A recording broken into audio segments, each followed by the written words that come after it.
Hot అంశాలపై debate news బెంచ్కి స్వాగతం. రెండు ప్రధానమైనటువంటి జాతీయ అంశాలు చర్చకొస్తున్నాయి. అయితే మన లోకల్ మీడియాకి పట్టదు. అసలు మన దగ్గర ఉన్నటువంటి రాజకీయ పార్టీలకైతే అదేదో మనకు సంబంధం లేని వ్యవహారంలాగా ఉంటుంది. భారతదేశ రక్షణకి సంబంధించినటువంటి కీలకమైనటువంటి వ్యవహారం. మన సరిహద్దు భద్రంగా లేకపోతే మనం భద్రంగా ఉండమన్నటువంటి కనీస జ్ఞానం ప్రజలలో రేకెత్తించాల్సినటువంటి మీడియా నిశ్శబ్దపు పాత్ర పోషిస్తున్నటువంటి వేళ వాస్తవాలు తెలుసుకునే ప్రయత్నం చేయాల్సినటువంటి అవసరం ఉంది. అందరికీ తెలియజేయాల్సిన అవసరం ఉంది.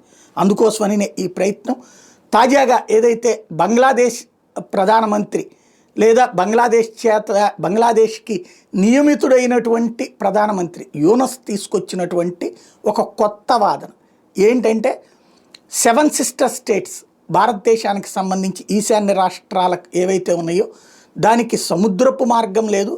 అదే చిట్ట గ్యాంగ్ బంగ్లాదేశ్లో ఉన్నటువంటి ప్రాంతంతో కలిపితే కనుక అవుతుంది. దీన్ని చైనా వినియోగించుకోవాలన్నటువంటి రూట్.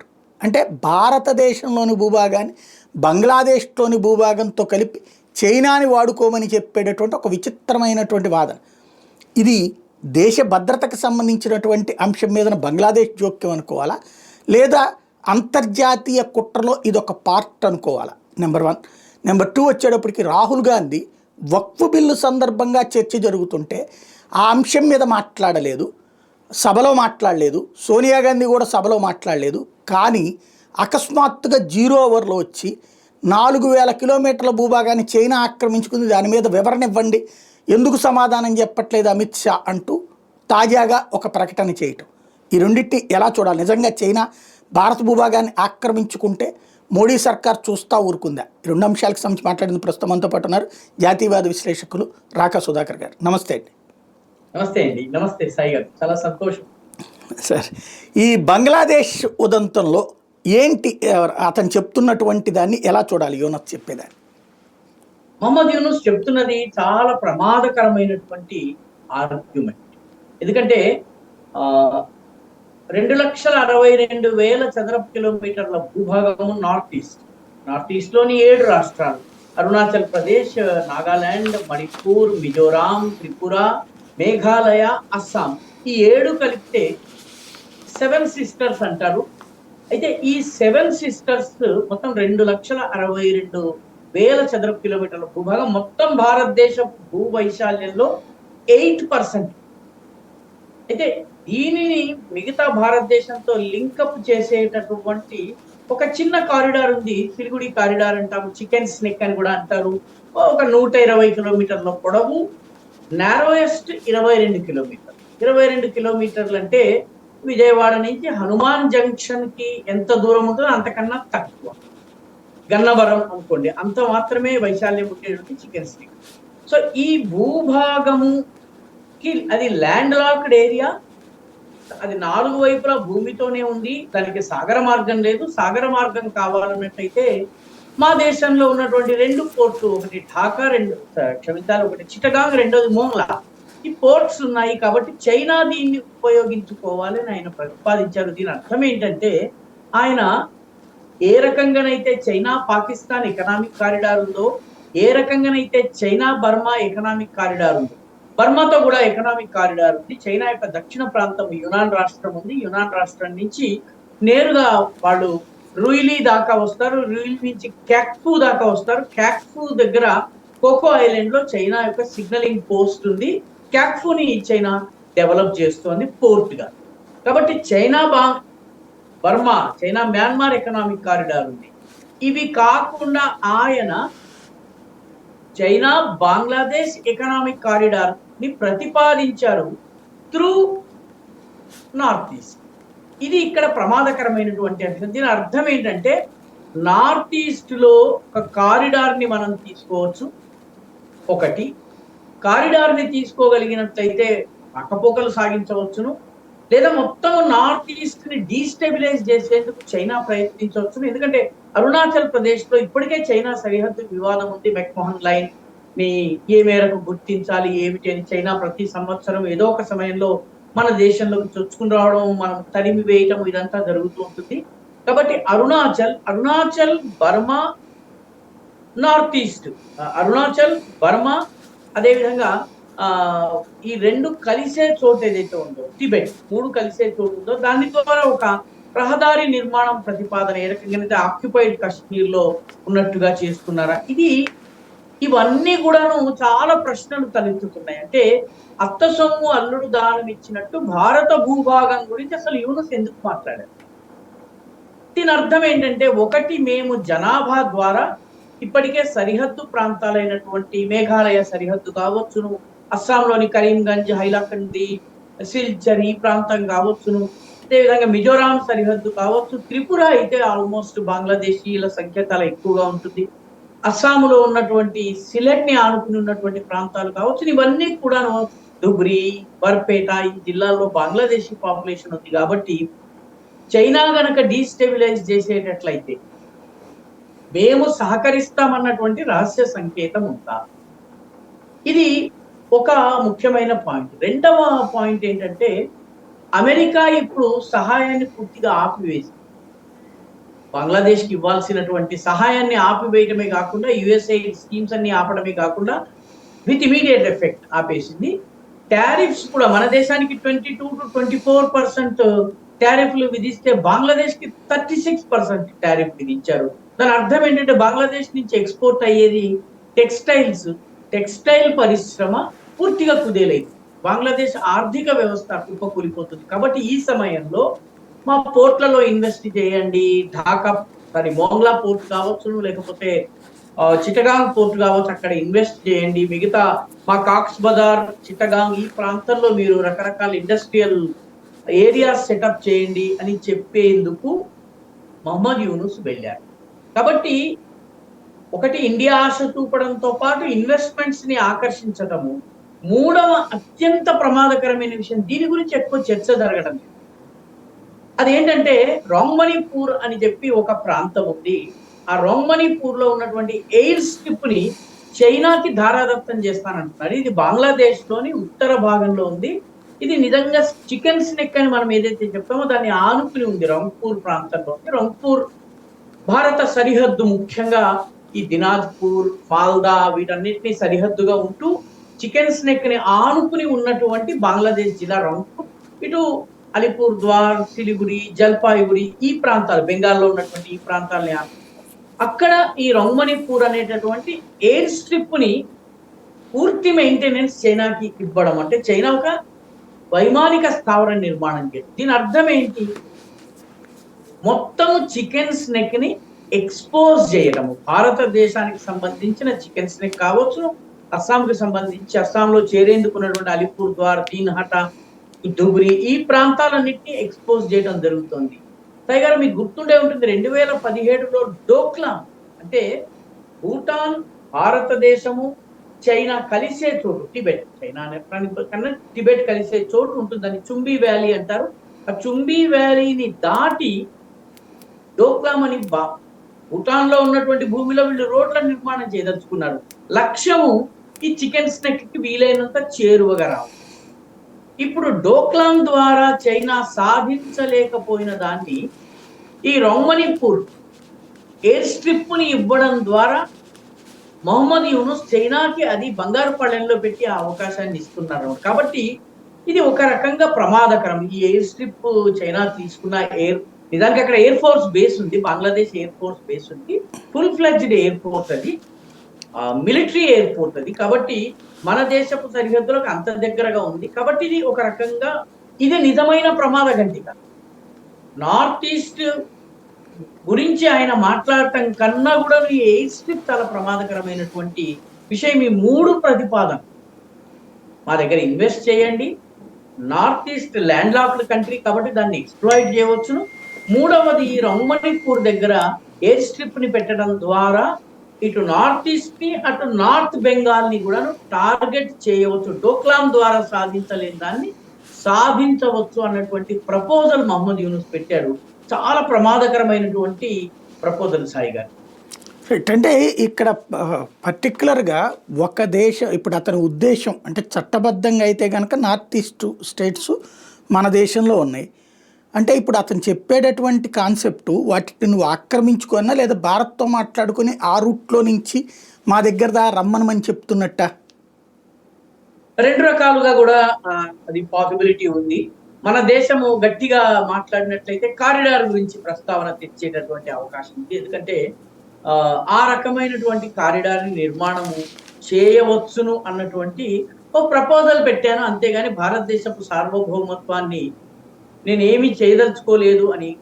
అందకపోతే కాళ్ళు, అందితే జుట్టు అనుకోండి, మొత్తం నార్త్ ఈస్ట్ ఆక్రమించుకోండి. ఇక్కడ అందితే జుట్టు, అందకపోతే కాళ్ళు, ఇది ముఖ్యము.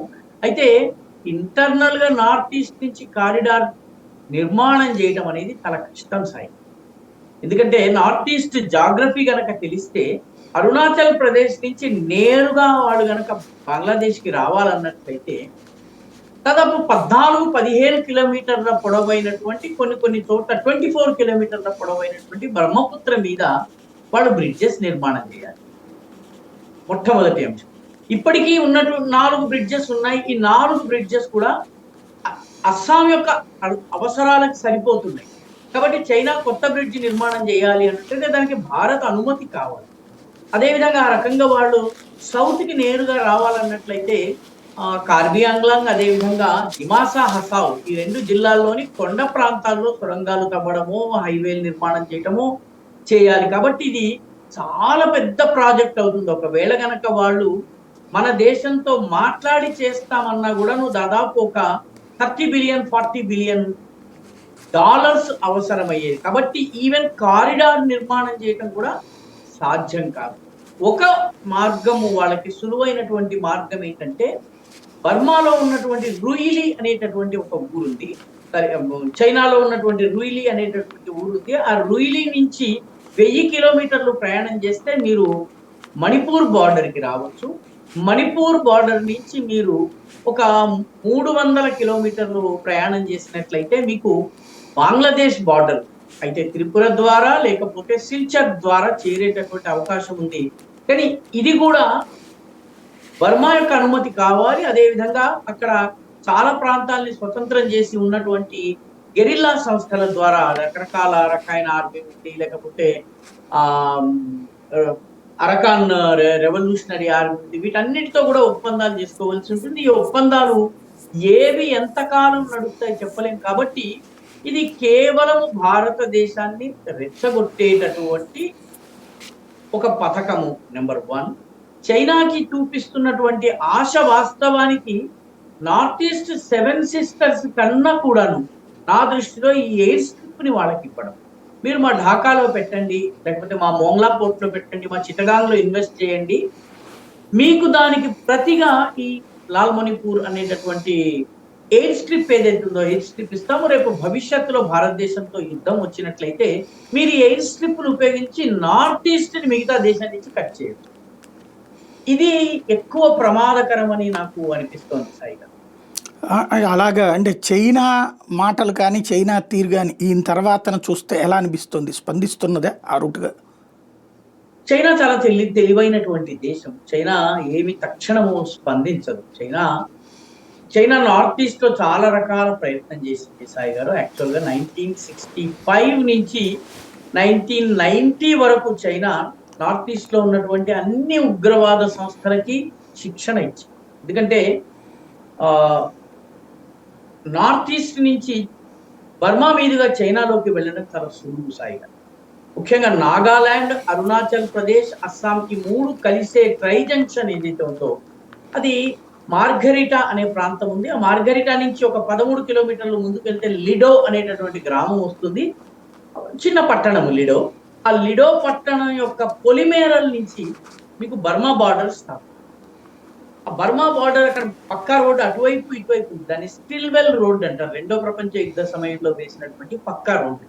ఆ రోడ్డుకి అటు ఇటు అడవి ఉంటుంది. ఆ రోడ్డు బర్మాలో ఒక 1000 కిలోమీటర్లు ప్రయాణం చేసిన తర్వాత చైనాలో ఉన్నటువంటి యునాన్ ప్రాంతం, ఈ యునాన్ ప్రాంతం ద్వారా మీరు చైనాలోకి వెళ్ళవచ్చు. కాబట్టి 1960s లో 70s లో 80s లో 90s బిగినింగ్ వరకు అటు నాగాలాండ్, మణిపూర్, మిజోరాం, అదేవిధంగా త్రిపురకి చెందినటువంటి అస్సాంలో ఉన్నటువంటి అల్ఫా యొక్క ఉగ్రవాదులు వీళ్ళందరూ కూడాను ఈ లిడో నుంచి అటవీ ప్రాంతం మీదుగా బర్మా నుంచి యునాన్ ప్రాంతంలో వెళ్ళి ట్రైనింగ్ పొంది వచ్చారు. ఆ అంత ప్రయత్నం చేసినప్పటికీ కూడా చైనా ప్రత్యక్షంగా రంగంలోకి దిగగలిగేది కేవలం అరుణాచల్ ప్రదేశ్లోని 2 సెక్టర్లు, ఒకటి తవాంగ్ సెక్టర్, ఒకటి వాలాంగ్ సెక్టర్. దీనిని మించి చైనా లోపలికి రాగలిగే మార్గాలు, నేరుగా లోపలికి రాగలిగే మార్గాలు ఉండేవి. బర్మా మీదుగా రావాలి. కాబట్టి చైనా ఇటువంటి విషయాల్లో చాలా ఆచితూచి స్పందిస్తుంది. ఎందుకంటే అరుణాచల్ ప్రదేశ్లో వాళ్ళు లోపలికైతే రాగలరు కానీ 1962లో వాళ్ళు 300 కిలోమీటర్ల లోపల వరకు రాగలిగారు. అక్టోబర్లో మొదలుపెట్టి నవంబర్ కల్లా 300 కిలోమీటర్స్ ఇండియన్ భూమిని ఆక్రమించుకున్నారు. కానీ ఈ రోజు అది సాధ్యం కాదు. కాబట్టి చైనా దీనిపైన చాలా ఆచితూచి స్పందించింది. ఎటువంటి స్పందనను తెలియజేయలేదు. కేవలము ఈయన ప్రస్తావనను విన్నారు. తర్వాత దీనిలోని సాధ్యాసాధ్యాల పైన చైనా ఆలోచించవచ్చునైతే చైనా యొక్క మేజర్ కంపల్షన్ మనం దృష్టిలో ఉంచుకోవాలి సాయి గారు. చైనాకి ఇప్పుడు ఉన్నటువంటి అతిపెద్ద సమస్య ఏంటంటే భవిష్యత్తులో అమెరికా చైనా మీద దృష్టి పెట్టింది. చైనా మీద గనక దృష్టి పెట్టినట్టయితే, చైనా మీద ఫిజికల్ గా దాడి చేయాలన్నట్టయితే కేవలం 2 సరిహద్దులు ఉంటాయి. ఒకటి వియత్నాం సరిహద్దు, వియత్నాంకి చైనాకి సరిహద్దు. రెండవ సరిహద్దు భారత చైనా సరిహద్దు. కాబట్టి ఈ 2 ప్రాంతాల్లోనే యుద్ధం జరిగే అవకాశం ఉంది. కాబట్టి భారత్తో ఈ పరిస్థితుల్లో చైనా వైరాన్ని కోరుకోదు. అందుకే సరిహద్దు చర్చలు శాంతియుతంగా జరిగేందుకు ప్రయత్నిస్తోంది. భారతదేశంతో సహకారం కోరుకుంటోంది. రకరకాలుగా చైనా భారత్ సరిహద్దు టెన్షన్స్ ని తగ్గించే ప్రయత్నం చేస్తోంది. కొన్ని చోట్ల వెనకడుగు వేసింది. ముఖ్యంగా గల్వాన్ ప్రాంతంలో కావచ్చు, డెంచోక్ ప్రాంతంలో కావచ్చు, డెక్సాంగ్ ప్రాంతంలో కావచ్చు వెనకడుగు వేసింది. ఇవన్నీ ఎందుకంటే చైనా రేపు గనక అమెరికా యుద్ధం చేయాలంటే అయితే వియత్నాం నుంచి లేకపోతే భారత్ నుంచే యుద్ధం చేయాలి. తైవాన్ చాలా చిన్న దేశం, అక్కడి నుంచి తైవాన్ ఆత్మరక్షణ మాత్రమే చేసుకోగలదు. కాబట్టి చైనా భారతదేశంతో ప్రస్తుతానికైనా సరే మైత్రి చేసుకోవాలనుకుంటోంది.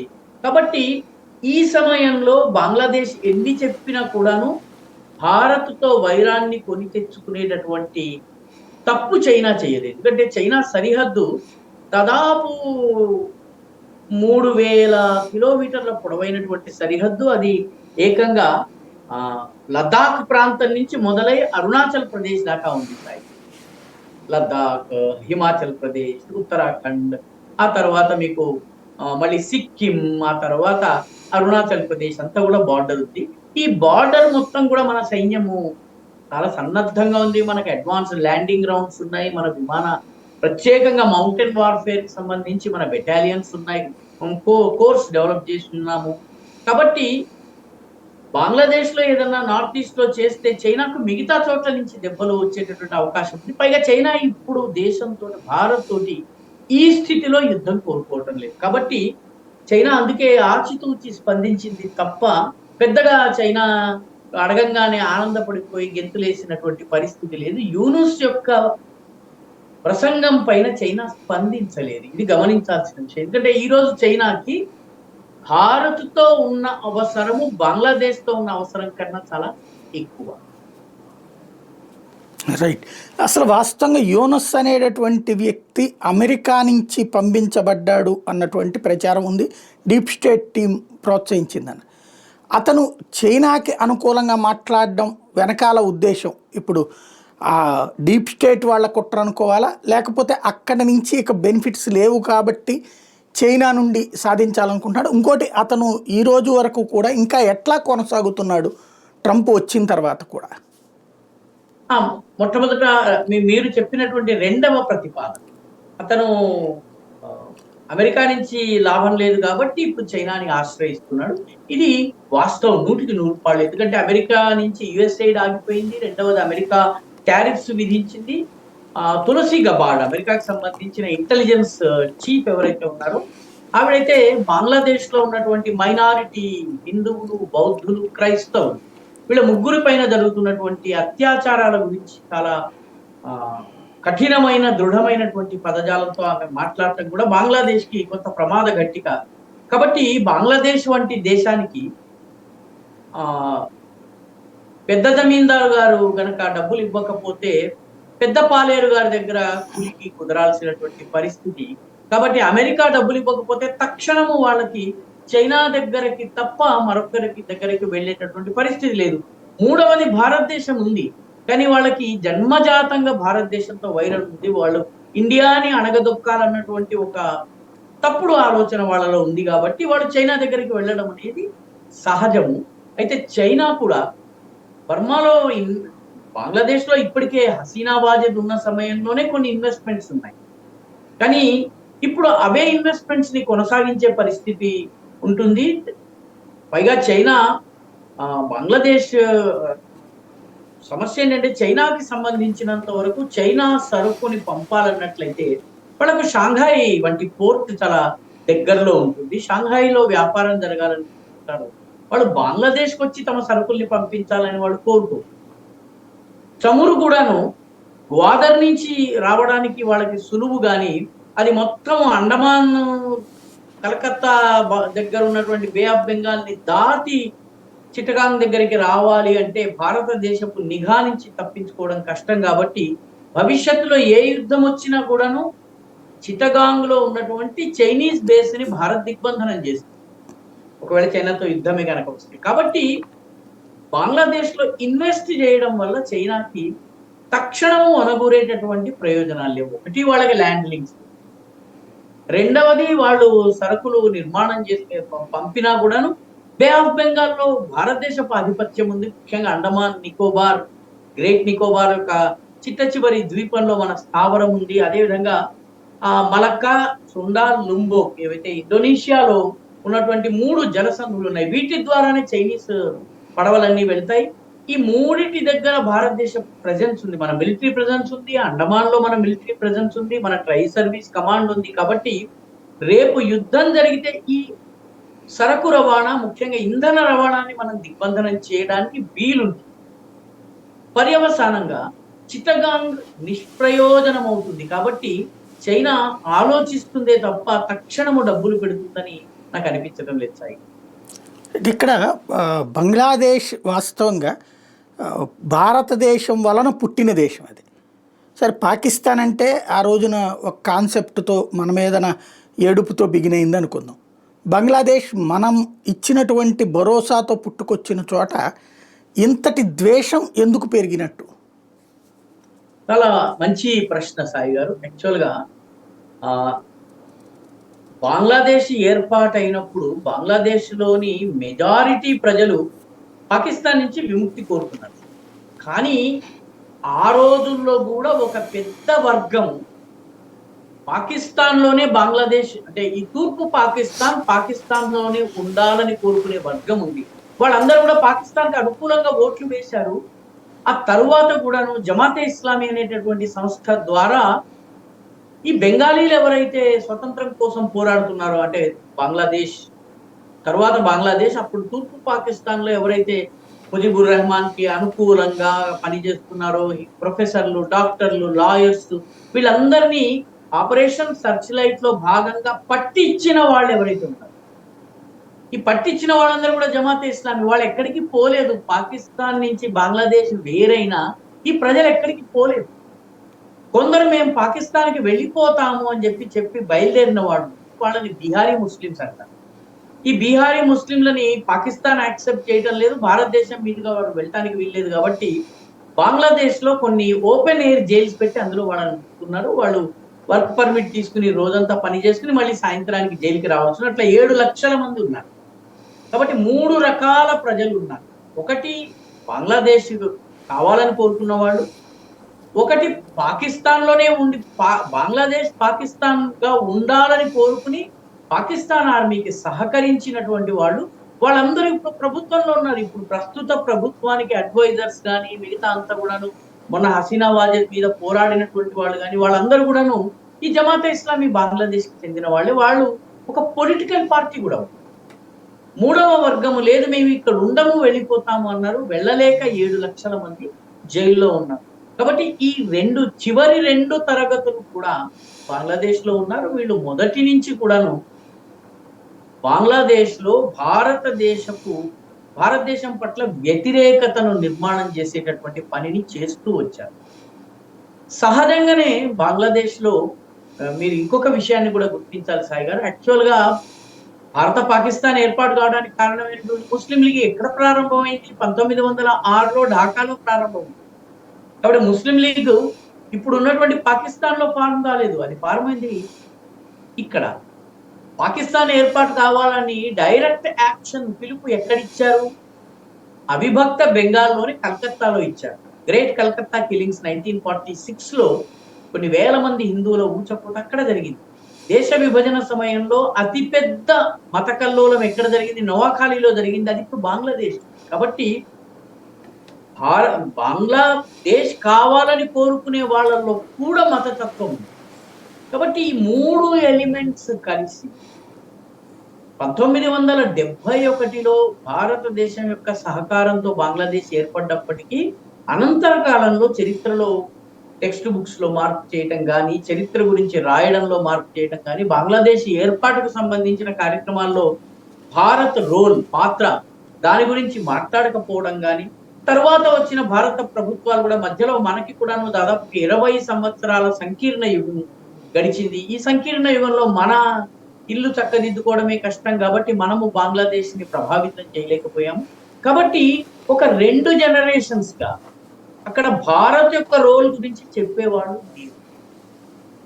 కాబట్టి ఇప్పుడు ఉన్నటువంటి కొత్త బంగ్లాదేశ్ తరానికి అసలు తమ దేశం ఏర్పాటుకు భారత్ రోల్ ఏమిటి అన్నది తెలియని కూడా తెలియదు. భారతదేశం చుట్టూ భారతదేశం ఉంది కాబట్టి అదే శత్రు దేశం అని భావించేటటువంటి స్థితికి వచ్చారు. ఇది మెయిన్లీ 1971లో బంగ్లాదేశ్ ని ఏర్పాటు చేసిన తరువాత చేయవలసిన పనులు భారతదేశం చేయలేదు. బంగ్లాదేశ్ లో షేక్ ముజిబుర్ రహమాన్ హత్య తరువాత పరిణామాల్లో మతోన్మాద శక్తులు పైచేయి కావడం వల్ల ఈ మొత్తము చరిత్ర రచన, నరేటివ్ బిల్డింగ్ ఇదంతా కూడా వేరే రకంగా జరిగింది సాయి గారు. కాబట్టి బంగ్లాదేశ్ లో ఈరోజు బంగ్లా ప్రజలకి, ముఖ్యంగా కొత్త తరం ప్రజలకి భారతదేశం ఏదో చేసింది అన్నది తెలియని కూడా తెలియదు. రైట్. ఇక్కడ ఒక అర్థం కాని విషయం ఏంటంటే, పాకిస్తాన్ ఏర్పాటు కారకుడు జిన్నా, బంగ్లాదేశ్ ఏర్పాటు కారకుడు ఈ రెహమాన్, అయితే ముజిబుర్ రెహమాన్. వీళ్ళిద్దరిని వాళ్ళ దేశంలోనే గౌరవించలేదు. మన దేశంలో మాత్రం స్వతంత్రం తేవడానికి పోరాడినటువంటి వాళ్ళందరిలో గాంధీ గారి పేరుతో ఇప్పటికీ మన నోట్లతో సహా నడుస్తుంటది.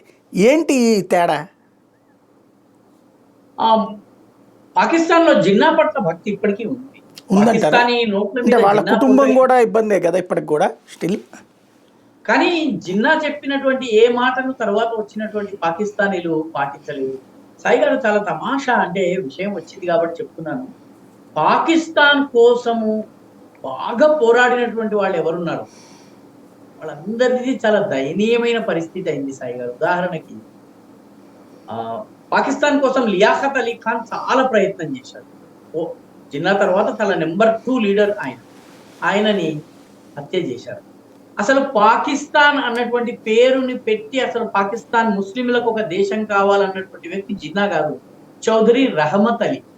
ఈ చౌదరి రహమత్ అలీ అనేవాడు లండన్ లో చదువుకుంటూ ఈ మాట అన్నాడు. పాకిస్తాన్ ఏర్పాటయ్యాక పాకిస్తాన్కి వస్తే 2 నెలల్లో అతని ఆస్తిని పూర్తిగా జప్తు చేసి కట్టుబట్టలతో లండన్ కి పంపించాడు. ఆయన పాకిస్తాన్ లో చనిపోయింది.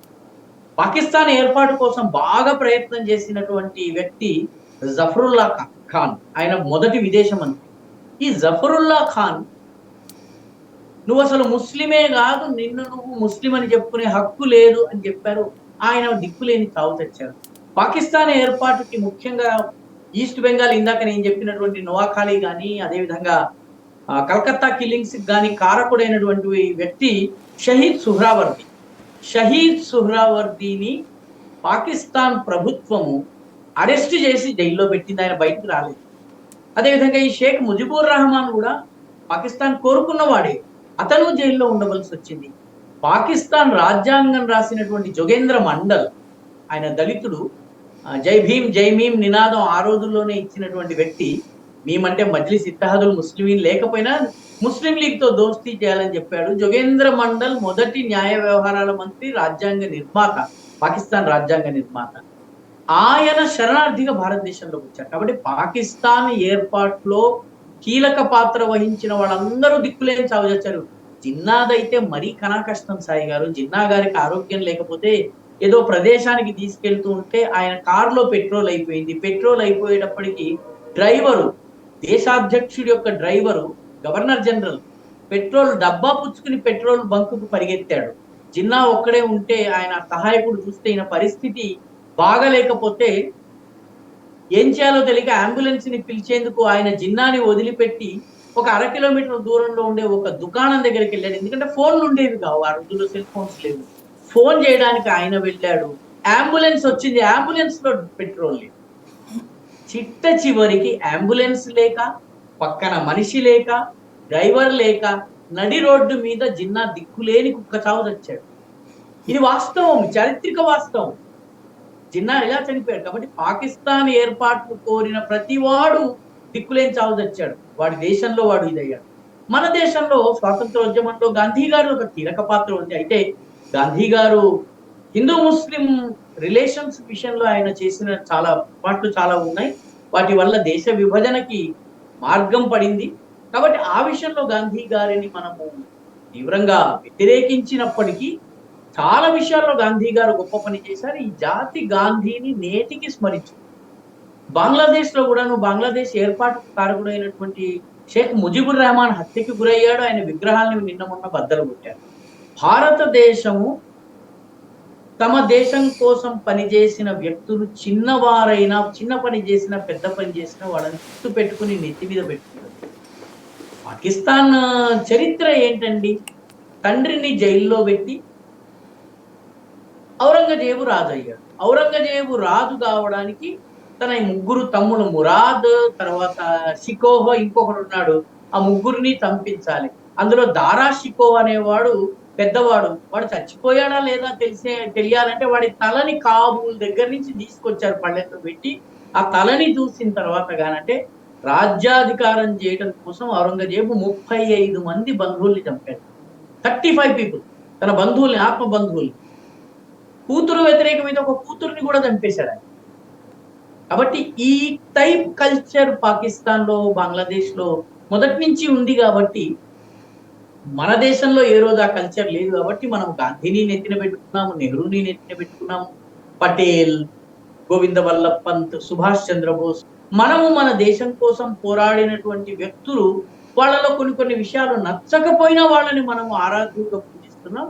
ఇది మన కల్చర్ లో భాగం, అది వాళ్ళ కల్చర్ లో భాగం. ఔరంగజేబుది విషయంలో చెప్తారనమాట.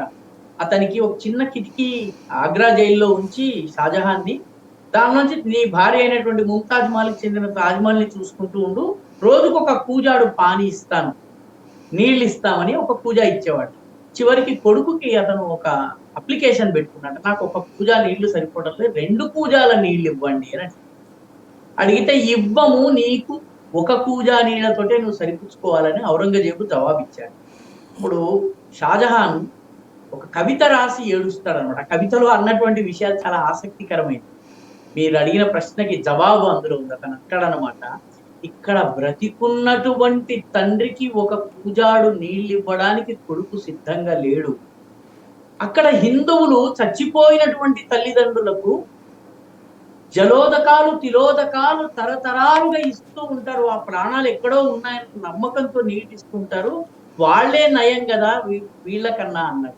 భారతదేశము ఈ తిలోదకాలు, జలోదకాలు ఇచ్చే సంస్కృతి కాబట్టి గాంధీ, నెహ్రూ, తిలక్, బోస్, పటేల్ వీళ్ళందరినీ గుర్తుంచుకుంటుంది.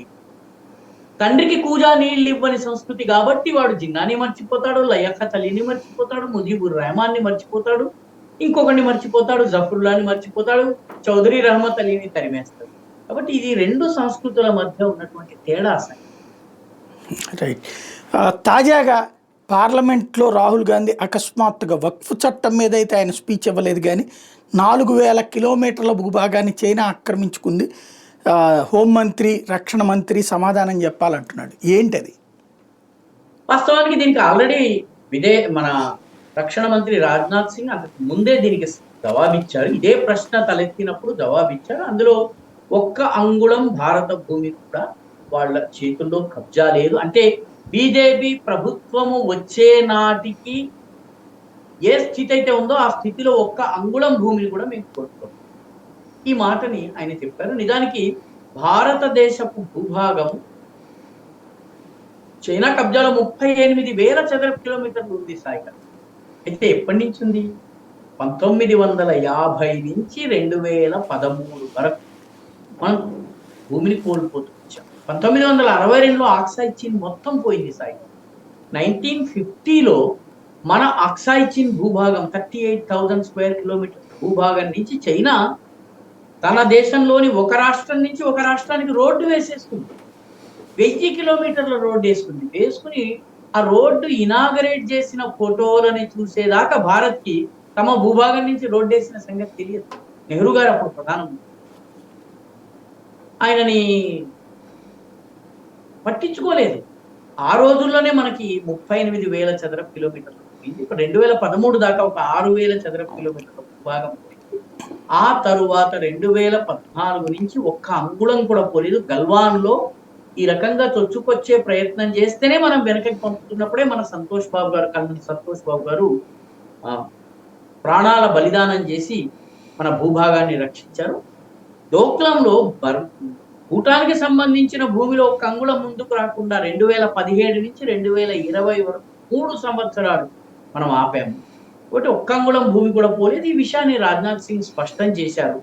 అయినా కూడాను మళ్ళీ అదే ప్రశ్న అడగడము అంటే రామాయణం అంతా అయిన తర్వాత రాముడికి సీత ఏమవుతుందని అడిగే స్వభావం నిజానికి రాహుల్ గాంధీ కానీ, ప్రియాంక గాంధీ కానీ, సోనియా గాంధీ కానీ వక్ఫ్ చట్టం మీద ఒక్క మాట మాట్లాడారు. పార్లమెంట్ లో చర్చ జరుగుతుంది. అది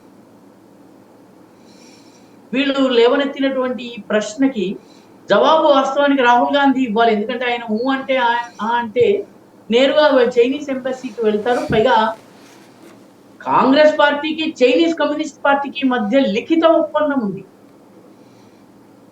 రాజీవ్ గాంధీ ఫౌండేషన్ కి చైనా నుంచి ఆర్థిక సహాయం వస్తుంది. ఇది వాళ్ళ వెబ్సైట్ లోనే రాస్తుంది. కాబట్టి నిజంగా భూమిని ఆక్రమించారా లేదా అందరికన్నా ఎక్కువ తెలియాల్సిన వ్యక్తి ఎవరంటే రాహుల్ గాంధీకి. అయినప్పటికీ ఆయన ఈ ప్రశ్నని లేవనెత్తడం జవాబిచ్చిన తరువాతనే ఇది నిజానికి పొలిటికల్ ఇమ్మెచ్యూరిటీని చూపిస్తుంది. అసలు పార్లమెంటరీ ప్రొసీజర్స్ గురించినటువంటి అవగాహన రాహిత్యాన్ని. రాహుల్ గాంధీకి ఇప్పుడు అతిపెద్ద సమస్య ఏంటంటే ఐడెంటిటీ క్రైసిస్. అంటే 2024 ఎన్నికల్లో 99 సీట్లు వచ్చిన తరువాత జరిగిన ఎన్నికల్లో కాంగ్రెస్ పార్టీ సొంత బలం మీద ఎక్కడ నెగ్గలేదు. 5 ఎన్నికలు జరిగినాయి అసెంబ్లీలో.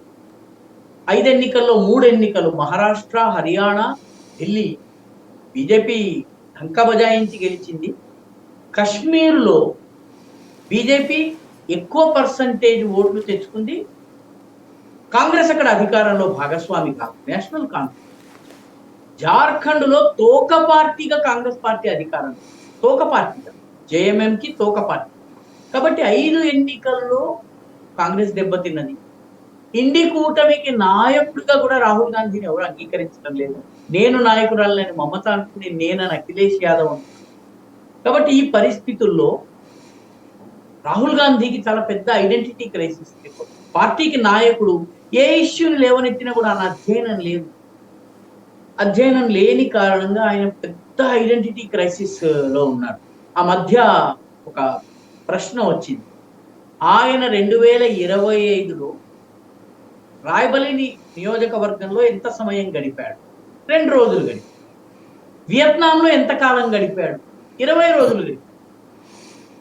సో ఈ ఐడెంటిటీ క్రైసిస్ ఆయనకు ఉంది. కాబట్టి ఇటువంటి అనావశ్యకమైనటువంటి, అసంగతమైనటువంటి, విసంగతమైనటువంటి ఇష్యూస్ ని ఆయన లేవనెత్తే ప్రయత్నం చేస్తున్నారు. దీనిలో పస ఏమీ ఉన్నట్టుగా కనిపించడం. వాస్తవానికి చైనా, భారత్లు ఒకరికొకరు దగ్గర అవుతున్నాయి, సరిహద్దు ఒప్పందం చేసుకున్నాయి. ఇటీవలే చైనా తోటి మన అధికారుల మాటలు, బార్డర్ ఫ్లాగ్ మీటింగ్ జరిగింది, హై లెవెల్ ఫ్లాగ్ మీటింగ్ జరిగింది.